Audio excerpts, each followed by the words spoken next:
ఎందుకంటే ఇప్పుడు నేను చెప్పబోయేది అబ్బాయిలకు మాత్రమే. అందుకే అబ్బాయిలు జాగ్రత్తగా వినండి. మీరంతా ఇప్పుడు డిగ్రీ చదువుతున్నారు. చూడండి, ఇక్కడ ఎంత బాగా చదువుకున్నా చివరికి ఏదైనా జాబ్ చేసుకుని సెటిల్ అవ్వకపోయినా అమ్మాయిలకు హౌస్ కీపింగ్ అనే జాబ్ ఉంది. అందుకే వాళ్ళు జాబ్ చేయకపోయినా వాళ్ళని ఎవరేమనరు. మరి అబ్బాయిలు తప్పకుండా ఏదో ఒక పని చేయాలి. అందుకే మీరే జాగ్రత్తగా వినండి. మనం మగాలుగా పుట్టాం. మగాడిగా పుట్టడం ఈజీనే, కానీ మగాడు అనిపించుకోవడం చాలా కష్టం నాయనా. ఒకసారి మగాడి జీవితాన్ని చూద్దామా? 5వ క్లాస్ లోపు అమ్మా నాన్న తప్ప మనకి ఇంకేం తెలియదు. 6వ క్లాస్ నుంచి 10th క్లాస్ వరకు కొత్తగా అన్నీ నేర్చుకుంటాం. పుస్తకాల్లోని పాఠాలన్నీ చదివేసి మనకు మనమే గొప్పోడుగా ఫీల్ అయ్యి అమ్మా నాన్నకి ఏం తెలియదు అనుకుంటాం. నాన్నకంటే నేనే తెలివైన వాడిని అనుకుంటాం. ఇంటర్ డిగ్రీలు మరి చెప్పాల్సిన అవసరం లేదు. కుర్రోళ్ళం అయిపోయాం. కాలేజీలో అటెండరు, స్వీపరు, వాచ్మెన్ ఇలాంటి వాళ్ళని చూస్తే చాలా చీప్గా కనిపిస్తారు మన కళ్ళకి. ఇలాంటి పనులు మనం చస్తే చెయ్యం అనుకుంటాం. జీతం లేదో పెద్ద పొడి చేస్తాం అనుకుంటాం. తీరా డిగ్రీ పూర్తి బయటకు వచ్చాక చేతిలో ఉద్యోగం లేక, సంపాదన లేక, బయటికి వెళ్ళి బ్రతకలేక సంపాదించడం ఎంత కష్టమో అప్పుడు తెలుసుకుంటాం. చిన్న ఉద్యోగమైనా ఎంత విలువైందో అప్పుడు అర్థమవుతుంది. వయసు వచ్చిన కొడుకు ఇంట్లో ఖాళీగా ఉంటే అమ్మా నాన్న నిన్ను అదోలా చూస్తుంటే అప్పుడు మీరు రెడీ అవుతారు. 5,000 జీతమైన చాలు ఏ పనైనా చేస్తానని. ఆటో డ్రైవర్ గానో, కంపెనీలో హెల్పర్ గానో, సెక్యూరిటీ గార్డు గానో పనిచేస్తున్నప్పుడు అప్పుడు తెలుస్తుంది అటెండర్ ఉద్యోగం కంటే తక్కువ స్థానంలో ఉన్నానని. చూస్తూ ఉండగానే 30 ఏళ్ళు నిండిపోతాయి నీకు. పక్కన పెళ్ళాం, చేతిలో 2 పిల్లలు. సబ్బులు, పేస్టులు, పౌడర్లు, రేషను, ఇంటద్దె, కరెంటు బిల్లు, పాలు bill, cell phone recharge, school ఫీజులు, నెలకు గ్యాస్ బండ, ఇవే కాక వినాయక చవితి, దసరా, సంక్రాంతి, భోగి, దీపావళి, ఇలా సంవత్సరం అంతా ఏదో ఒక పండగ. అన్నిటికీ డబ్బు కావాలి.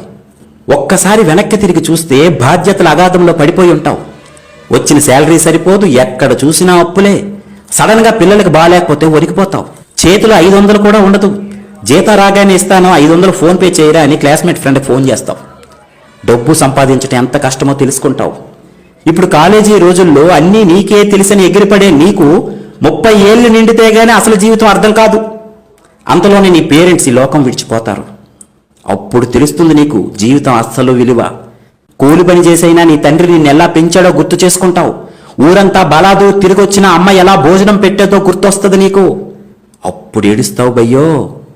తొక్కలో లవ్ అని అమ్మాయి వెంట తిరిగి అది మోసం చేస్తే ఏడ్చావు చూడు, అసలు అది ఏడుపే కాదు. అమ్మా నాన్న పోయాక ఇప్పుడు వస్తుంది చూడు, ఇది అసలు ఏడుపు. తెల్లారితే ఈఎంఐ కట్టాలి, అప్పులు వాళ్ళు ఫోన్ చేస్తుంటారు, సమాధానం చెప్పలేక ఫోన్ స్విచ్ ఆఫ్ చేసుకొని పడుకుంటావు. కానీ నిద్ర పట్టదు, ఇంట్లో కూరగాయలు ఉండవు. నీ దరిద్రం చూసి భరించలేక అప్పుడు నీ పిల్లం ఒరే చేతకాని దద్దమ్మా, పడుకోవడానికి తప్ప ఇంకా దేనికి పనికిరాని ఎదవు నువ్వు అని నిన్ను పక్కింటోడితో పోల్చి పొడుస్తుంది చూడు, అప్పుడు వస్తాయిరా మీకు నడుము నొప్పి, మోకాలు నొప్పులు. నవ్వకండి, ఇది నిజం. ఇదే జరుగుతుంది మగాడి జీవితంలో. ఇప్పుడు అనిపిస్తుందిరా నీకు, చీ దీనమ్మ జీవితం, అసలు మగాడిగా ఎందుకు పుట్టానురా అని. పెళ్ళం మీద కోపంతో ఫ్రెండ్స్తో కలిసి మందు తాకడం తప్ప ఇంకేం పీకలేవు నువ్వు. నీ కష్టాలన్నీ సిట్టింగ్లోనే ఫ్రెండ్స్తో షేర్ చేసుకుంటావు. అప్పుడు నిన్ను ఆదుకుంది 10వ 12వ సహాయం చేసేది క్లాస్మేట్సే. అందుకే క్లాస్మేట్స్ ప్రతి మగాడికి చాలా అవసరమైనప్పుడు ఆదుకుంది వాళ్ళే. మగాడిగా పుట్టిన తర్వాత ఈ కష్టాలన్నీ తప్పవునైనా సంపాదించాల్సింది నువ్వే, పెంచాల్సింది నువ్వే, దొబ్బులు కాయాల్సింది కూడా నువ్వే. పండక్కింట్లో అందరికీ నువ్వే కొత్త బట్టలు కొంటావు, నువ్వు మాత్రం కొనుక్కో. ఎందుకంటే నీ దగ్గర డబ్బులు ఉండవు, ఎప్పుడు ఆ పాత బట్టల్లోనే కనిపిస్తావు.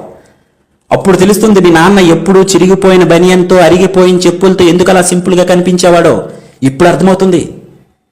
నువ్వు నాన్న అయితే గానీ మీ నాన్న అంటే ఏంటో నీకు అర్థం కాదు. 30 ఏళ్ళు నిండిన తర్వాత సడన్ గా చదువుకునే టైంలో బెల్ కొట్టే అటెండర్ గానీ, వాచ్మెన్ గానీ నీకు రోడ్డు మీద కనిపిస్తారు. చిన్న ఉద్యోగమని, తక్కువ జీతమని హేళన చేసి నువ్వే ఈరోజు అతన్ని ఎంత ఆప్యాయంగా పలకరిస్తావో చూడు. నీకంటే అతను ఎన్ని రెట్లు గొప్పవాడో ఇప్పుడు నీకెవరో చెప్పాల్సిన అవసరం లేదనుకుంటా. కాలం అన్నింటికీ సైలెంట్గా సమాధానం ఇస్తుంది సోదరా. ఇది అర్థమైన రోజు నుండే నువ్వు బ్రతకడం ప్రారంభిస్తావు. ఇక నుండే నీ అసలు జీవితం మొదలవుతుంది. ఇవన్నీ ఏ క్లాసులోనూ మీకు నేర్పరు తమ్ముడు. ఇక నుండైన వయసులో పెద్దవాళ్ళైన మీ నాన్నని, అటెండర్ని, వాచ్మెన్ని తక్కువగా చూడటం మానేయండి. గౌరవించడం నేర్చుకోండి. God bless you all.